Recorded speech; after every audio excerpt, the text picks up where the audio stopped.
out. So I'll just listen today. So Marcy, have you got any advice for Anne? No, hang on just a second. Sorry, I got to. Marcy's on a phone. Okay, and I see Marcy's face. Yeah, I see Marcy. Okay. Hi. So, yeah, I just click on.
If you have tuned in to either the Facebook Live broadcast on the Tuesdays with Tillis Facebook group or the YouTube stream on the Triangle Talk Show, counting down to the Tuesdays with Tillis virtual rally and protest on Zoom. And it'll start in about a minute. And we'll open up the audio and see the people. Right now, everybody's just kind of introducing themselves and getting the technology straightened out and getting started and petting cats.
Yeah, I'm on. No, Libby. That's Sandy Yay, Richards. Libby. I'm going to rename myself. What? Who's got the black hat on? That's Libby. User is Libby. User is Libby. Libby who? Johnson. Okay. Libby, you're muted. You're muted, Libby. Thank you. I just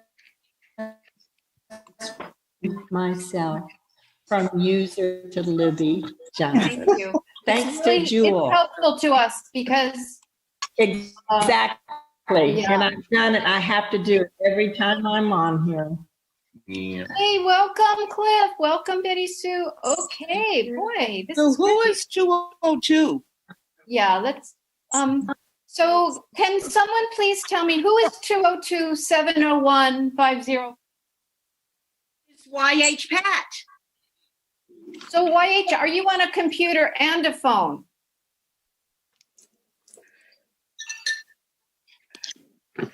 And Patricia Long just joined us, Elena and Tony.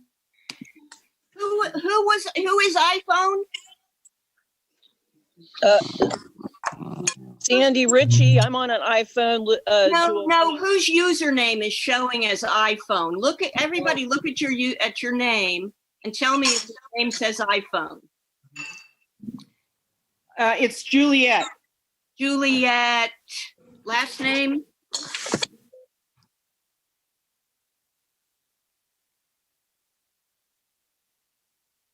Juliet. So Juliet, what's your last name?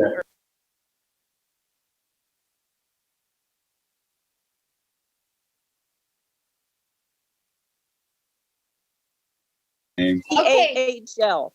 Okay, all right, I'll do it. Who is 202-057?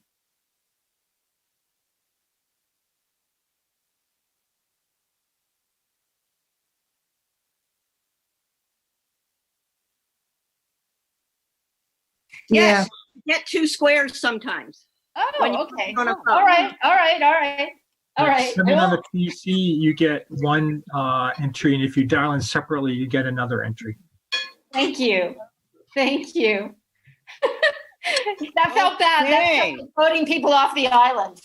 Oh, this is so good. I can see people. This is so good. Okay. Are we ready to sing? Are we? Yeah. Oh. So what we're going to do is we're going to wake up thinking about freedom. We're going to wake up thinking about justice, and then we're singing and sitting, and we're thinking about freedom. And I just want to say that even though we can't hear each other, because I'm going to mute you all, and you'll just hear Randa, who will unmute herself. Even though we can't hear each other, what we're doing while we're singing is we are breathing together, which is so powerful. Lucy So Lewis. let's just, while we're singing, know that we are all together. You know, time and space is an illusion. Okay? All right, I'm muting everyone. And Randa, you unmute yourself when you're ready to start. Okay.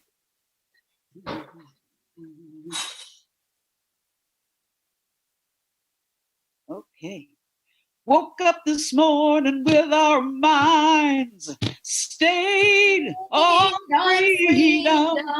Woke up this morning with our minds just stayed on freedom. Oh, woke up this morning with our minds just stayed on freedom. Hallelujah, hallelujah, hallelujah. Well, woke up this morning with our minds just stayed on justice. Woke up this morning with our minds stayed on justice. Woke up this morning with our minds stayed on justice. Hallelujah, oh, hallelujah, hallelujah. Now we're singing and sitting with our minds just stayed on freedom.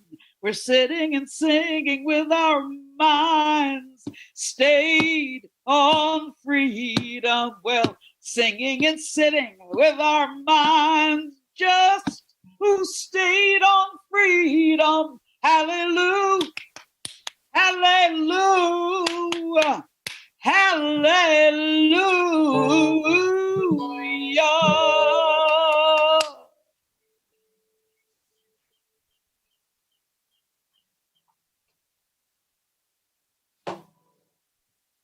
You want to come up here?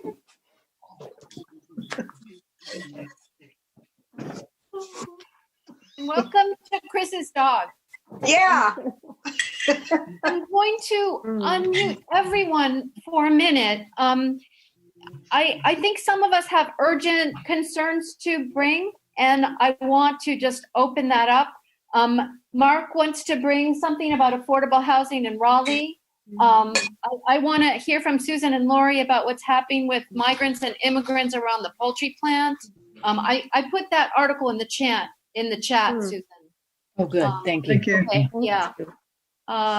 And what else? What else people want to urgently bring?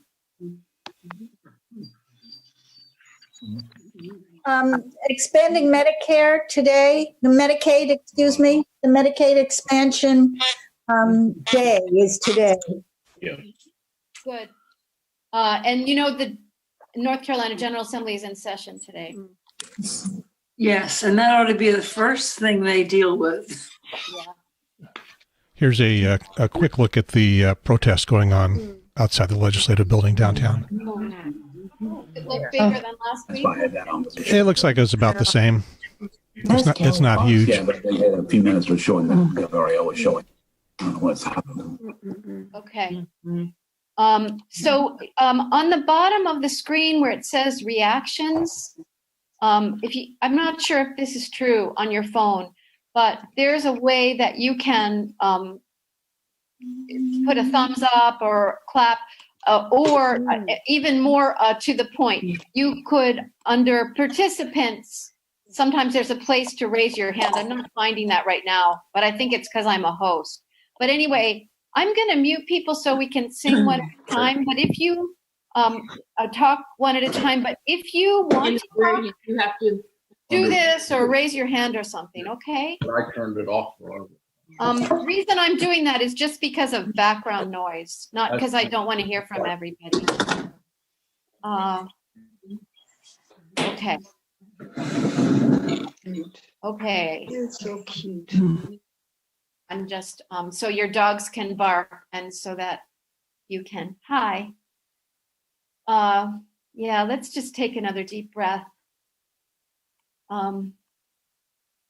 You know, I realized that what we're always doing, and I know this is a cliche, but it always feels like in any form of activism I've ever been in or spiritual practice, we're always building the plane while we're flying it. And right now it feels like there's a lot of turbulence, you know, and to me, it feels like the plane that I'm in mostly is Tuesdays with Tillis. I feel like you as my community are holding me as we're going through this turbulence and keeping me flying and keeping me hopeful and not only willing but eager to keep learning. And I just want to lift that up, the power of your companionship on this journey, the power of this community to keep learning and growing, even when the growing is painful, and to keep us looking at what is really going on, which a lot of days is grief and horror. And yet the resilience that has always kept oppressed people alive, even in the moments of greatest oppression.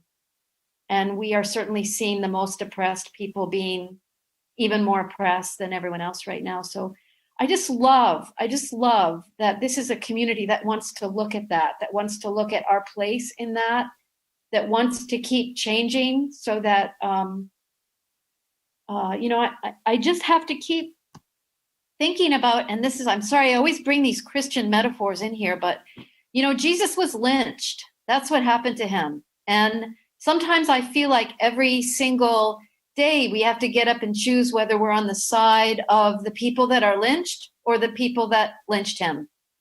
Not much has really changed in a way. So, you know, I feel like we are the people that are gathered, grieving, but also experiencing tremendous and really otherworldly hope because of our connection with one another. a deep bow to each of you and such deep thanksgiving to each of you, because I could not keep walking through these days without you. Yeah. And I'm so glad we have the Raging Grannies, and we have Randa controlling the sound for the Raging Grannies. So I'm going to mute myself and leave it to her and to them. You know, when they put their hats on, you know we're in trouble.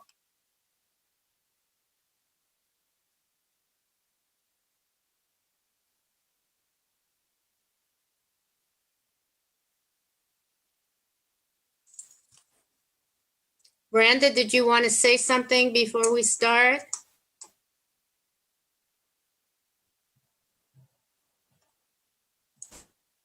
Randa, you're muted.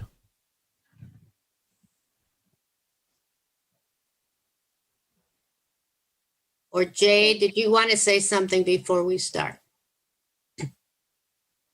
If not, I'll just say that this is a remake of a song that you might have heard, but we've updated it for the crisis of the week. And we sing it with hope and at the same time with anger that our system has brought us to this place, and that together we will transcend what we're being given. But here's our song for this week, and I'm going to be joined by some of the other grannies in turn. We can only sing, as you know, one at a time.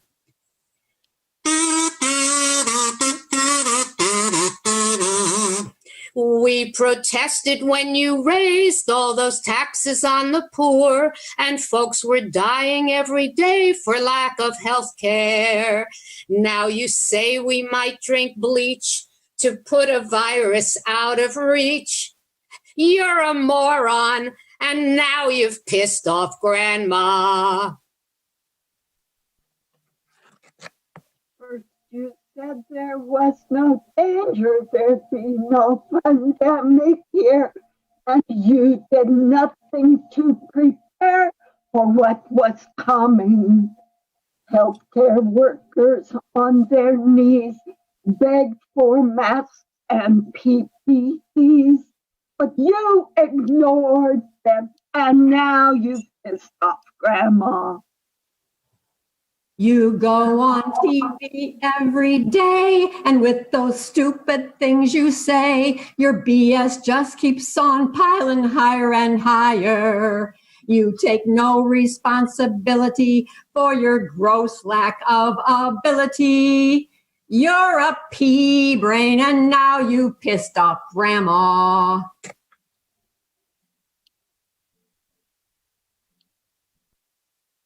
Zoom audio now unmuted. While you stand there with that smirk, millions now are out of work, and the money meant to help them never got there. 'Cause you've subsidized your cronies, you're a liar and a phony. We see through ya, and now you've pissed off Grandma. Social Security's in danger, and our Medicare is too. And we're isolated, frightened, and we're angry.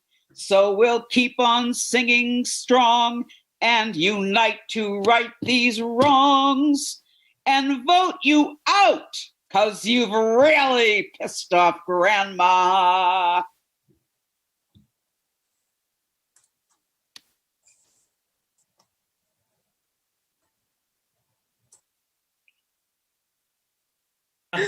Great. That was great. That was great.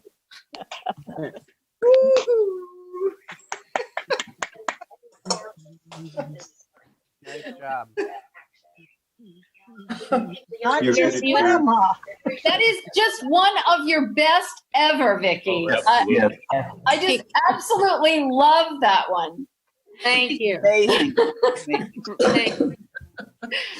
How many songs have you written, Vicki, would you say? over the course, let's see, since I started in 2002, on the average of one a week. So what is that? Maybe 50 a year for however. But, 400. you know, I've got to say, our administration just keeps giving us. It's like the editorial cartoonist, you know, every day there's another thing to do. So You need to yeah. publish a book, Vicki. Yeah, I've been working on that, Mark, but other things seem to always get in the way.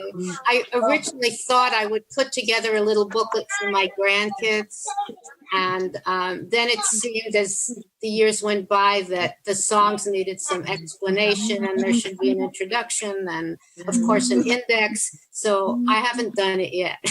Well, Maybe. I just really want to thank you and thank all of the grannies. Thank you so much to have such a wonderful feeling in the midst of all that shit is amazing. And there wouldn't be these songs without the grannies, and I love every one of you. Yeah, thank you. Thank you. Okay, so I'm gonna mute you, but please unmute yourself when you want to talk, okay? I'm continuing. Okay. Sorry about that. Okay. Well, what a week, huh? Another week. Another really crazy week. Mark, do you want to talk first about the affordable housing in Raleigh? Those of you that live in the city of Raleigh, Mayor Baldwin, one of her platform items was affordable housing. And so I think in January or February, the city council put a committee together on coming up with a bond that would go on the November ballot around affordable housing, setting aside money for affordable housing. And so they have issued a survey, and I just put the link in the survey in the chat.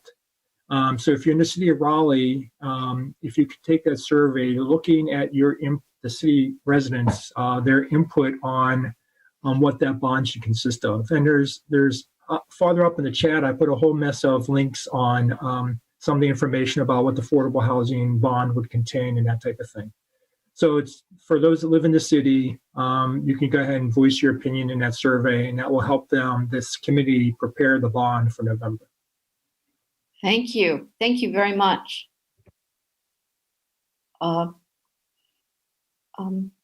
Susan, you sent an article, and I didn't get all the way through it, but it looks really important. And it's about the poultry plant in Siler City. I did not realize that Siler City is 50% Latino.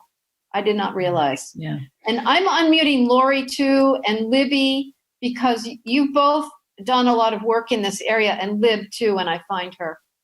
Mm-hmm. Susan, you want to get us started on this subject? Sure. So I just read these articles this morning and came across them through a Facebook post by a doctor who works in Chatham, and she seemed to be quite beside herself with the number of cases coming through her, through the clinic there. From the plant, the poultry plant, Mountain Air, I believe, and there's another one in Sanford, that's Tyson. So, we have heard about these issues at poultry plants, like in South Dakota and so on, other states. It's happening this is Chatham, is right down the road. Right. And they just feel that the truth is not coming out about, for the workers. The numbers aren't being released. It's just all the things we're hearing about in other parts of the country are happening in Chatham, in Siler City, and in Sanford. And the public health department says that their hands are tied. They can't release the information unless the company releases the information. And then, so nobody's getting the information. Most importantly, the people who work there. Right. And I can share the article. I'm just getting educated myself on this. Lori and Lib may know more about it. And Elena too. But they have no protective gear. They'll get a $500 bonus. I think it's at the Mountain Air plant if they don't miss a day of work. in April. So they're being rewarded for going to work in these conditions. I mean, it's just the outrages and injustices it's just layer upon layer of that happening, down the road. Yeah. And Elena, go ahead. CDC, yes, it is happening here. CDC just shockingly said that the meat processing plants are critically essential workers, and even though they are affected impacted, they are carrier. As long as they're asymptomatic, they can and must still work. Wow. The CDC. The CDC. Wait, let me get that straight. The CDC is nuts. that meat packing plants are essential, so that these workers who are people of color, mostly, right, and poor people, poor folk, and people right, of color. Yes, right. I will try to pull it up and put it in the chat. Beyond that, I was on the phone this morning with the Department of Ag. I had taken on a project, and I have many lists. Just to let you all know, there's 206 meat processing plants in the state of North Carolina. Wow. That does not include the plants that are, sorry, I get my notes from this morning. That does not include the plants that all poultry slaughter only, slaughter and process are under the USDA purview. So they're not on this list. So there's a whole lot more than 206. It is disgraceful. It is the fact that the CDC put this out, and I will beg all of you to read it and tell me I'm wrong, and please, Jesus, tell me I'm wrong, because what this is just confirming is that people of color and poor people are disposable in this country. Yeah. Well, may I make a comment? Yeah, go ahead, Doyle. Yeah, I think that this is really quite disgraceful, and we should be hanging our heads. It's basically a continuation of the slavery mindset. And I think the only, if they are essential workers, then the only way to responsibly carry that on and not endanger workers would be, one, to test everybody who's been infected and keep them out of the plant. Secondly, to equip workers with masks and gloves and have plexiglass shields between adjacent workers. I've been in some meat processing plants, and the workers are shoulder to shoulder. Yeah. There's tremendously close contact, and it's not just the sharp knives they're working with now. I mean, it's they breathe on each other and cough on each other. So it's just absolutely disgraceful. It is. Well, and this one article, I think, Karen, did you post it? Yes, it's in the chat room. I just, before you go on, I just want to recognize that was Dr. Doyle Graham. Anyone who doesn't know him, it's wonderful to have a physician who can chime in on these kind of discussions. Go ahead, Susan. Thank you. Well, just to follow up on the testing. What Susan said to start with was that the poultry plant in Siler City said originally, well, when we get up to 20 cases, then we'll close. But they're not reporting properly. Thank you, Susan, so much for that article. Yes. Well, the about the testing. I mean, I don't know what the health insurance coverage is for a lot of these workers, but if you don't have it, you can. This one worker was charged $400, right, for a test. Right. At the plant? Went to the healthcare. Oh, because they're not testing at the plant. No, so he went on his own to get tested. Oh my It should be the plant's responsibility. Right. Oh my God. And a lot of them don't, according to the News and Observer article I put in the chat, they don't, Zazgalia, they don't have, a lot of them don't have insurance, and they weren't getting the same protections that the full-time workers were getting. Right, because most of them are temporary workers. That's right. That's right. Thank you. They don't have to. They don't fall under the umbrella of the corporate, and they don't have benefits, and because they're undocumented, many of them. But you also have to remember that these folks, let's just say, perfect world. You get your temperature taken. You're asymptomatic, and Doyle, stop me here. You're asymptomatic. They're going to give you a mask. Guess how they get to work? In vans. Right, right. Okay.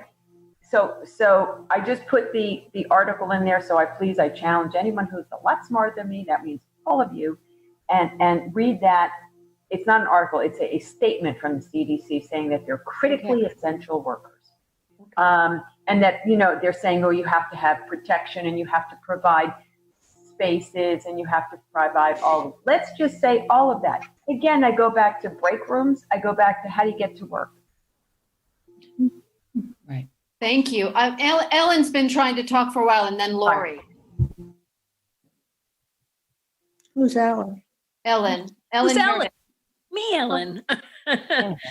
I was just going to say it also includes the plant in Tar Heel, North Carolina, where we have been having vigils for over 4 years for the animals and for the workers. We're not anti-worker or anything like that, but they have cases of COVID in there too, and that's the largest one in the state, maybe in the world. And I saw something from a local citizen yesterday on Facebook, and he was telling urging the people that work there to just walk out. That your job, it's not worth it. What's more important, your life? But anyway, I think this whole COVID thing has brought to an awareness. I'm glad, and I'm not glad, but the fact that it's hitting the meat processing plants is showing how messed up our system of agriculture is. We call that animal agriculture. It's intensive, crowded together animals. That's a breeding ground for this kind of thing. People have been saying that for years, and maybe the doctor can comment on that, but that zoonotic diseases that come from animals to humans, these are breeding grounds for that. Ellen, what group has been doing the vigils at Tar Heel? It's called NC Save, SAVE. Okay, thanks. North Carolina Save. Yeah, Doyle, Dr. Grant had told us a little bit about that at the very beginning of this epidemic, about the zoonotic spread, right? I want to hear from Lori. We've had a little working group that's been meeting at 1:00 on Fridays of people like Elena and Lori, Lib and Libby, who are really keeping up with some of these issues, and other people are invited to join us. I'm sorry, Lori, go right ahead. No, not at all. I have two points. One is that the health department in Siler City and Piedmont Health Services, which is the agency I used to work with, which is a FQHC. It's a federally qualified health center, which means that it can offer care to basically anybody who walks in with or without insurance at a reduced cost or no cost. So at this point in Chatham County, I know that everyone, again, who's symptomatic can go and get free tests. It's always been the case that the health department and Piedmont Health Services have that availability. If you go to the ER, that's when you get the $400 charge. So I just wanted to clarify that. And in Chatham County now, there's a combined effort on the hospital, Piedmont Health Services, and the health department that are doing the testing, as a coalition. But anyway, they're all again, just for symptomatic people, unfortunately. But, well, now I forgot what I was going to say. Okay, we'll come back to you. Yeah. Jan, unmute yourself and ask your question that you put in the chat. Are you still there? So, hey, everybody, I was just asking, is there anybody in this group who has the chance of direct access to Mandy Cohen, where we could just present her all the facts that we've learned about that specific one plant as an example of what's happening, and demand that the state step in and address these issues, because it seems as though different pieces of it are getting played off against each other and nobody's actually tackling it head on. And who is she, Jan? She's the director of HHS, the Department of Health. Yeah, she's the one who speaks at Governor Cooper's press conferences every day. I'm one degree of separation from her. You are? Okay. Mm-hmm. Who is that? Jewel is 1 degree of separation from Mandy Cohen. Mandy Cohen is like Cooper's Fauci, the advisor. And what is her job title? It's a he. Oh, no. Yeah. No, she. Mandy. She's the head of Health and Human Services. Yeah. Of North Carolina. Yeah. Yes. Okay. Yeah, she's pretty brilliant. Jewel, would you be willing to contact her on behalf of us with our concerns? Oh, absolutely. So who will sign up to send me the concerns? We can draft it. Right. Yeah. And who can draft it after we're done here? Doyle? I can help. Doyle. Who else? I will.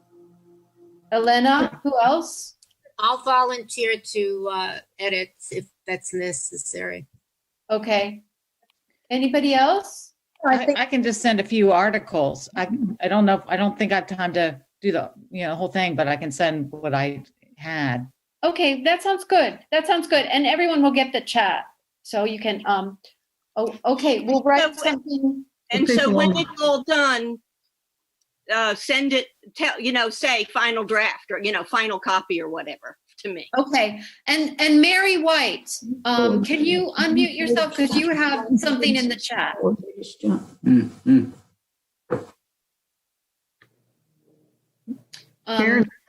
Yeah, Mary? I want to read what Mary has written in the chat. What, if anything, could we as an organization do about responding to this issue in terms of addressing the state legislature? Perhaps in drafting and getting signatures on a petition or some type of declaration of support for state-sponsored testing for these types of workers. Shouldn't we be worried about the products that will be coming out of such plants where workers are not tested? That's a good question. Elena, did you want to respond to that? Yeah, Tony and I had a long conversation with Montravius King, who is Representative Batch's LA, and out of all of the information that Montravius was gathering to present to her, to have her then fight on the front lines today, he was like, you people are the only people that are talking about these workers. And I was driving back from Friday, from the event on Friday, and I was just, blathering 206 plants. And so it is in some of the representatives' to-do list, but if everybody can speak to or write to their representative, actually call their representative or snail mail. What I have found out recently is that they don't have to read, nor do they have to keep email. So calling or writing is the best. Or faxing? How about faxing? Faxing, good. Yes. Okay. Thank you. Very helpful. Okay, I'm taking a deep breath after all that. That was great. Thank you so much. That was kind of synergy. What helps me is if Randa sings in the middle of this while we're thinking of the next thing we want to say.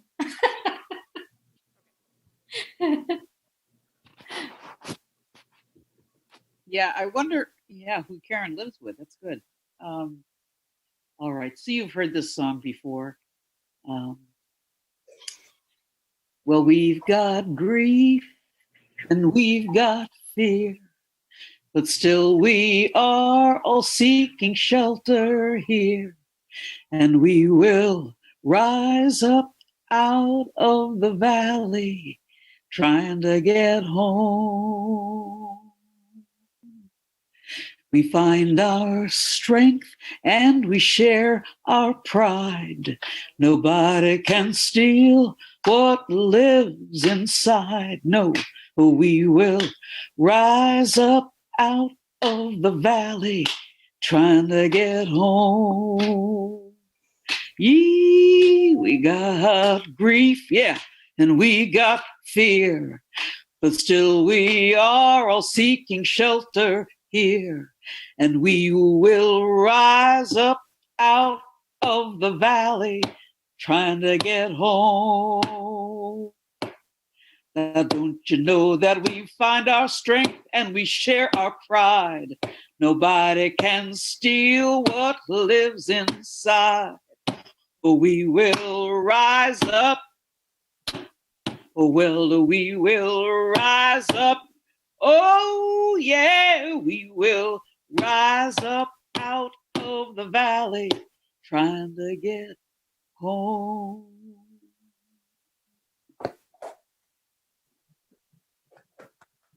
Thank you so much. Thank you so much. I just wanted us to be for a few minutes in that solidarity that I know that we're feeling for these workers. And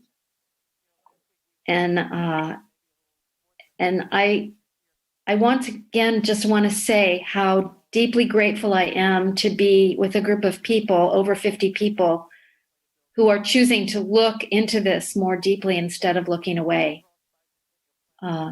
Thank you so much. And so feel free to unmute yourself with other things that you want to bring. Doyle? I just want to make one comment. Congressman Adam Schiff had a very interesting editorial yesterday with a long attachment, and I don't know who wrote that. It might have been he himself, but basically saying that on the heels of this pandemic, what the pandemic has revealed, which is the profound inequities and how the poor people, like the ones that work in these meat processing plants, are really being exploited and declared expendable. And that this is really going to be an opportunity for us to do a real gut check as a country and confront who the hell are we? So I would recommend this. It was either Washington Post or New York Times.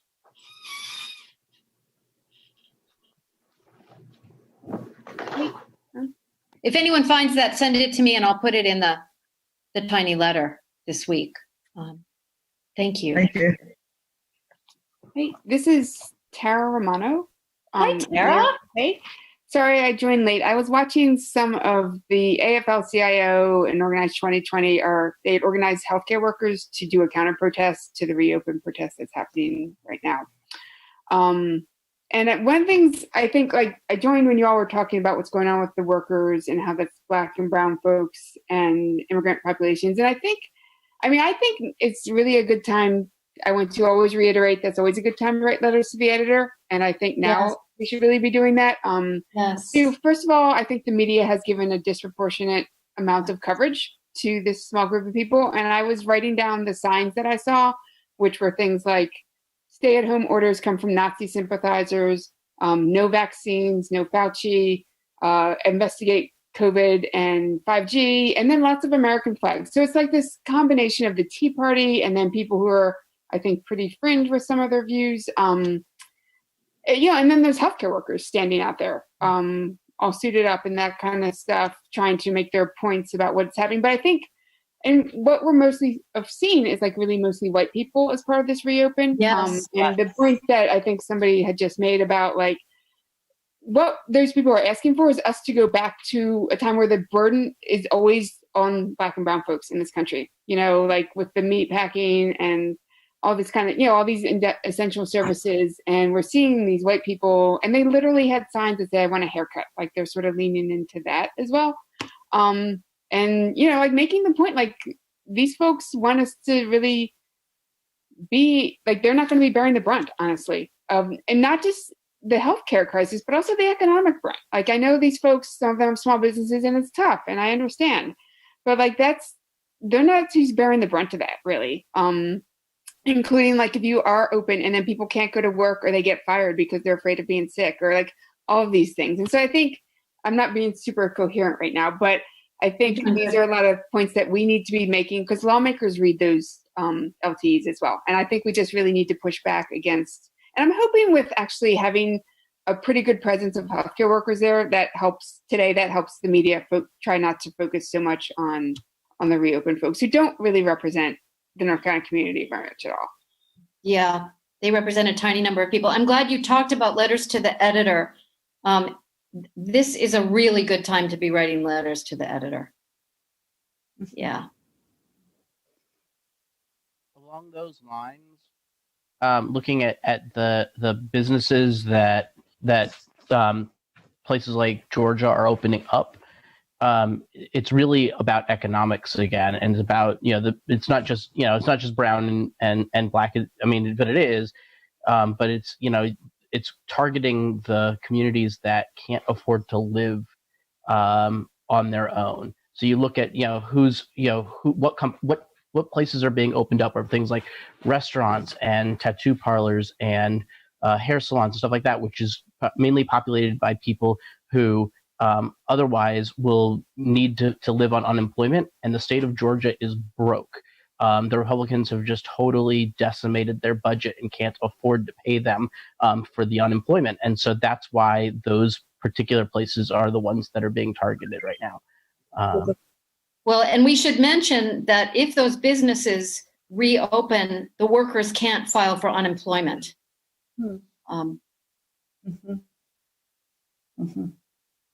Just wanted to add something briefly. That tonight there's a webinar from the Southern Workers Assembly, which is looking at worker health and safety. It's at 7:00, and people can go to Facebook, Southern Workers Assembly, to register. Thank you. Thank you, Lucy.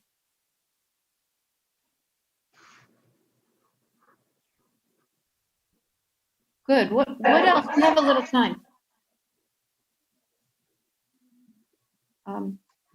So I don't know how many people got to see the Missing and Murdered Indigenous Women, Girls, and People event on Saturday, but you can watch it after the fact. It was pretty fabulous. It was a 3-hour event put together by Crystal Cavalier, who'd been one of our speakers at the Raleigh Women's March, and also a couple of women from Women Advance, Antoinette Carr, and also Nikki, I can't remember her last name, but they've also, Women Advance has also been wonderful about writing articles to keep these issues in the forefront. You guys may remember from 2012 that beautiful young woman at UNC had been murdered, Native American woman, Phage. Right. And in 2017, 3 women were murdered within 6 weeks in like a 4-block radius. And they were, naked. One of them was upside down in a garbage can, like they were clearly murdered. I can't imagine there's any discussion about whether they were murdered or not, but they haven't been classified as murdered even still. Antoinette just checked that again. And these haven't been solved. These cases haven't been solved. And the cops in Lumberton, Robeson County, hadn't even processed the rape kits for 20 months. They're not responsive to the families. 2 or 3 of these women are Native American. And, just horrible. And apparently Robeson County is a super dangerous place to begin with. And it's got a very high Native American population. And oh, Galia, yeah. so we can still watch this, right? We can. Yeah, you can still watch it. Can you please put the link in the chat box for watching it? Sure. Yes. Yeah. Yeah. So it was pretty neat how they did it. They got we videoed. Put it in there so we can watch it. Okay. Yeah. It's also, I sent an email out last night with Medicaid. Oh, there's Medicaid expansion stuff going on today too. Okay. But the link's in there. I'll find it. For the Medicaid expansion stuff, when you get off, look for an email from me, and there are links to, it's a tweet storm happening now today, this afternoon. So chime in for Medicaid expansion, and you can change your profile picture for Medicaid expansion as well. Because, they're worried about running, the state is worried about running through the money. And here again, Medicaid expansion is like a dream, answering all these problems, and they're still refusing to do it. It's ridiculous. Like, it would bring, it was planned to bring like $1.7 billion a year, bring 50,000 workers in healthcare jobs, and bring billions of dollars to the state, and cover. The latest estimate last fall was 634,000 more people would be covered by Medicaid expansion. And they're worried about money. I heard that one of the hospitals in Reedsville in Rockingham County, which is Phil Berger's county, just filed for bankruptcy, or is filing for bankruptcy. So, it's too bad he's not the one suffering enough, because he deserves it. He's pretty much blocking this himself. So, this is the day to push for that. This is the day. Thank you so much. I'll look at my email for that too. So, okay, I'll look for the link. Thank you so much. Juliet has her hand raised. You have to unmute yourself. Oh, okay. I got it. Go ahead. Go ahead. Okay. I care about all of these social problems, and but I'm still focused on Tillis, and we seem to have lost our campaign making sure Tillis isn't elected again, and he's become more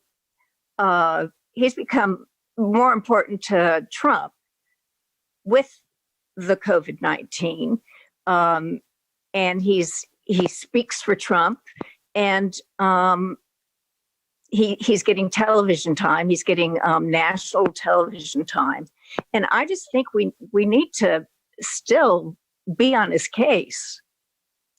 Good. Well, let's do about 5 minutes on Tom Tillis and how to get rid of him. Yeah, I think we should. I personally would be happy to go down there and with my sign and walk in front of his office as we used to. I don't know how much. I don't know if that's not the same place where the people who want Raleigh to open. So Juliet, I'm glad you raised this. I'm going to open this up, okay, for people to speak to it. Okay. Yes. Yeah. Anybody who? Let's talk about Tom. We need to be supporting Cal Cunningham. Who is that?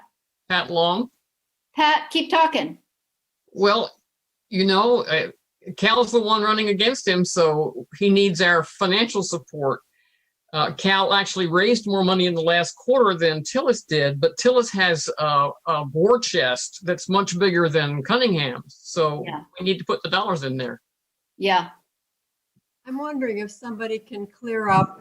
Cal Cunningham said he's talked to Reverend Barber a couple times, and Reverend Barber put out that he's never spoken to Cal Cunningham. So I'm wondering what is true. That's correct. He has not spoken.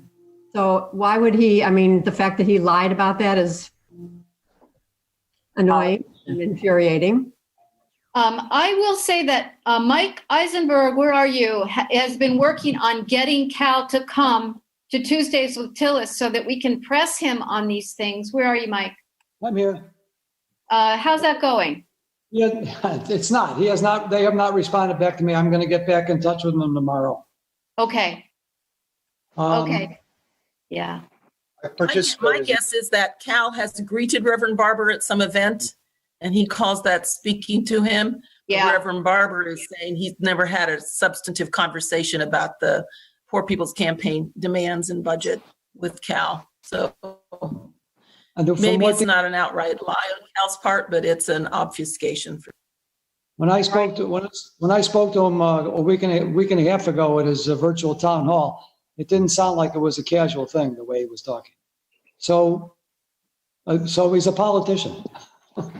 Right. Well, and one of the reasons why we want to get him to come to a Tuesdays with Tillis is so we can say, we need you to have a conversation with Reverend Barber about these issues, right? Yes. Look at the chat, Karen. Okay, look at the chat. Somebody read the chat for me. He was supposed to have a Cal and or a representative of his group was supposed to set up a meeting to speak to a representative of PPC, and right now that's on hold. Okay. We're just going to keep pushing. We're going to keep pushing.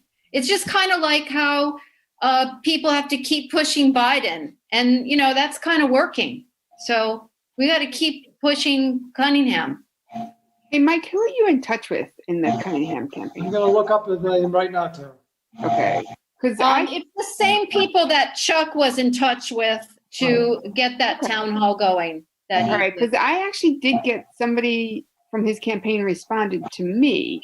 Oh, they So responded I'd to be me. happy They just haven't responded to my latest email. Okay, I mean, I would be happy to, because I was wanted to talk to his campaign about reproductive rights, and I don't think he's been great on that, or doesn't know how to speak on that. And so I can also mention that there's lots of opportunities, and including this one that I'm connected with you all about, because I think he is doing a lot of like sort of virtual town halls, and this is an opportunity for him to get in front of people who would be his constituents, and then lots of different groups. And I think he's trying to do that. So this would be a good group for him to be in front of. I think so too. And I think after 170 weeks of gathering around this topic, he ought to be talking to us. Yeah. Because I think a lot of us are really involved in getting out the vote and talking to voters and mobilizing voters. So I want to keep pushing for him to come talk to us.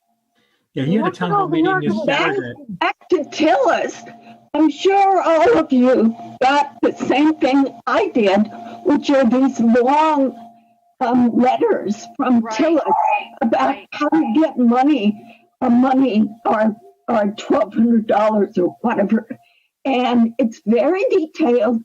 It's very useful.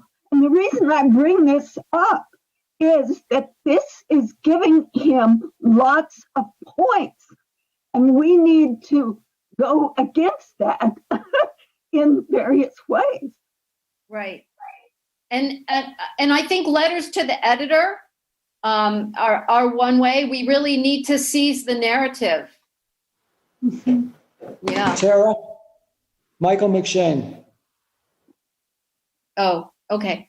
Tara? So other ideas about what we should be doing about Tillis, and we're running out of time, but this is an important question.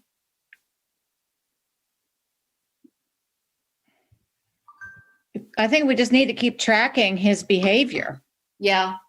And just not let go of that, And we need to keep calling him on his shit. Like, these are not town halls that he's been having. We need to keep letting him know that we know that. Yeah, Jan. Yeah, I was just going to say, I think some people in this group are attending his so-called town halls. Are people allowed to ask real questions, or it's just closed off? And No. I was actually, this is Mark, I was on one this Saturday. I submitted a written question that he didn't answer, and I submitted a question on the chat And he did answer some questions on the chat, but he skipped over mine. So Yeah. I don't know what to tell you. Yeah, he only answers friendly questions where he can sound like a healthcare practitioner giving advice on the virus. It's really nauseating. There were like questions like, why are you running? And, I mean, okay, so that's kind of interesting for the 15th time. We should also be probably pushing towards more the ability to have more mail-in ballots and things like that as we get closer to November, because who knows where we're going to be in November in terms of all of this and whether it'll be safe to even go to polling stations and whatnot. Andy, this needs to be done in the next few days. We can't wait till November. If the money's coming now, it's got to be done in the next week. The Congress has to do something, which they don't seem to want to. And the state of North Carolina certainly says our no excuse absentee ballots is enough, but that's not true. Yeah, guys, this is Mark. I agree with you, Michael. I don't think we're going to get a wholesale change in time for November. So we're going to have to figure out how we can leverage mail-in ballots. I know last week or the week before we talked about getting people to register as notaries. I did look into it. It's a bit of a process. Yeah. And it's not free. So there's $50 to register. You have to take a 6-hour class. There are steps that you have to take. Maybe some of us can do that. I don't know. I just want to say something about this. I attended a Facebook thing last night that had our representatives, United States, and it was really huge. And what it said was, we do need to be pressuring Tillis and Burr around election security. We do need to be calling them and trying to pressure them about that, because that is not a partisan issue. And if you're not still calling Tillis and Burr, we need to be, because Representative Price felt that especially Tillis was a little vulnerable on this issue, especially since he's running for election. So writing and emailing Tillis especially. And, Burr's kind of vulnerable right now, too. You're going to have to unmute yourself if you want to talk, because I can't see everyone. Oh, Mike, and then Marcy. Mike. I think that I've come to the conclusion that we're talking to the wrong people. Tillis and Burr are a waste of time. This is what Representative Price said about this issue, Mike. That's all. No, I'm not questioning that. But the problem is we have more leverage in the Congress than we could possibly imagine, and they are not doing their job. They're derelict. We should not be having these problems. There's so much that they could have done by not voting for any of these things that have passed already until they passed a guaranteed income to every single person that has lost a job in this country. So we needed to be talking to Price. We need to be talking to Adams. We need to be talking to Butterfield. But more importantly, we need to be speaking to Pelosi and Schumer. They've got to shut this shit down before we get nothing. And it looks like we're going to get nothing. Okay. Cliff, can you unmute yourself and say what you're saying? Tie Tillis to Trump. Yeah. Thank you. Yeah. It seems to me that, at least in this moment, Donald Trump is setting himself on fire every day. And I think that to the extent that Tom Tillis wants to be seen as loyal to Trump, I think it would probably be good to try to marry the two of them together so that Trump can take Tillis down with him. This is my sense. And so, to the extent that he wants to be perceived as loyal to Trump, then let us illuminate that. Yeah. Okay, that's great. Yeah, that's great. Okay, can we stay on this subject just for a minute? Juliet, are you still on the subject? Okay. I sent you an email last night, but you might not have seen it. The postcards that we're going to be sending out. If we want to encourage people to vote, there's no reason why we can't point out that Trump and Tillis are not good for the nation. Right. Yeah. And we need to be. Okay. And we can. I'm getting a little nervous because it's 12:30.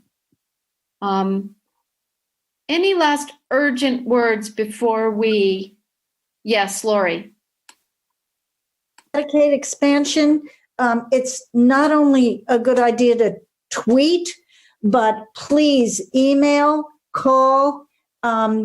Senator Berger and Speaker Moore today to urge them to expand Medicaid. Today is the day they're dealing with it.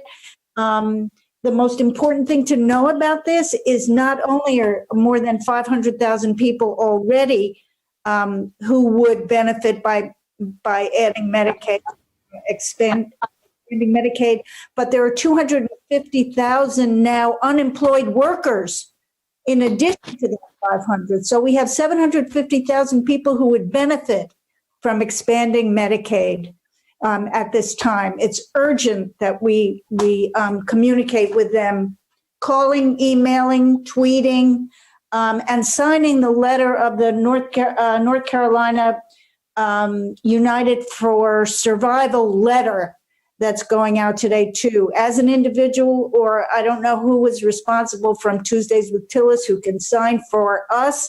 We did sign for us. Yeah. So, and Elena was in the protest last week. Yeah. Sorry, Lori. Okay. Yeah. And that letter, the link is in the tiny letter, or you can go to the North Carolina People's Platform for Social and Economic Survival and beyond, and sign it as an individual.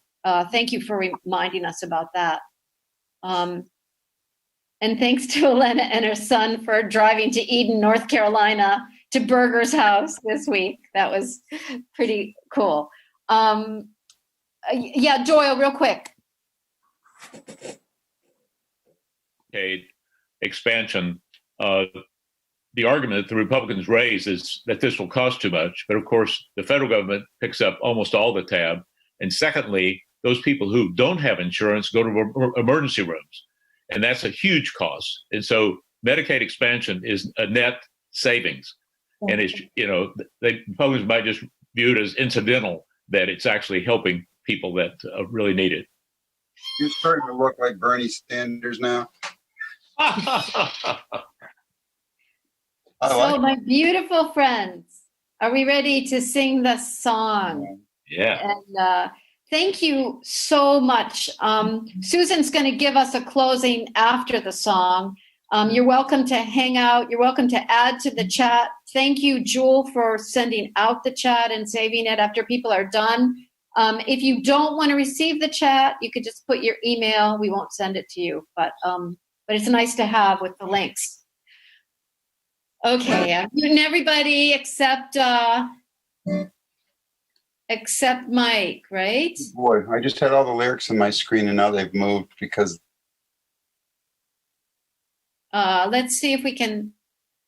Are they on everybody's screen now, including Mike's? But I've just muted Mike, so. Am I muted? You're good. Good. I don't know if I'm good, but I'm unmuted. Okay.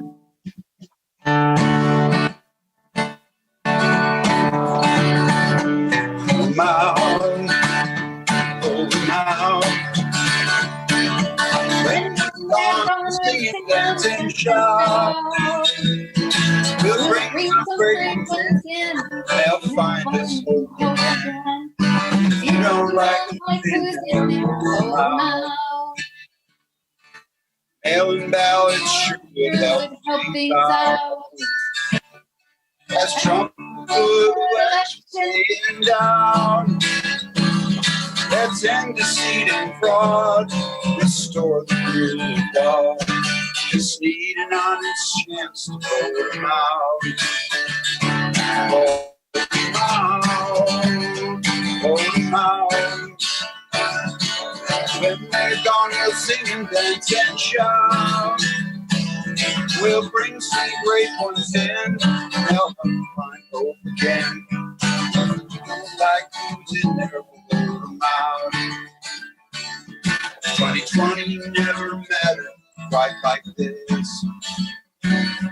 That Senate is a swamp that serves the rich. Let's end the graft and lies, get that White House sanitized. That nasty virus truly voted out. Voted out. Voted out. They're gone singing, dance and shout.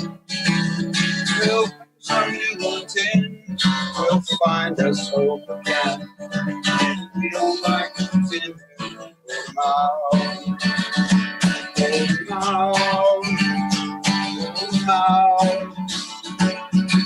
When we're gone, we hope to sing and shout.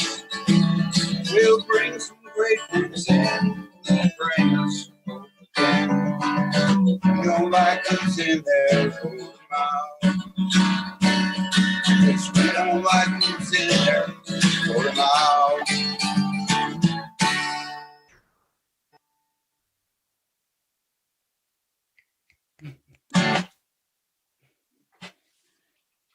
Friends, at this midday hour is the hour of healing and the hour of courage. I bow to you in gratitude for the courage and the healing and the hope that we have created together. In the midst of this pandemic, the spread of fear, of illness, of death, this time together is an antidote of compassion. So let it sink in. Let it heal you and strengthen you and renew you. Because the day is half over, but the afternoon has just begun. Shine on. Shine on. Shine on. Shine on. Shine on. Shine on. I know. Thank you. Bless you all. Thank you, everybody. That was beautiful. Thank you, Susan. Namaste. Namaste, Ellen. Thank you all so much. Gerard, Great to see you all. Good to see you. Thank you all. Beautiful. Oh, what a nice closing. Thank you, Susan. Thank you. Beautiful. My privilege.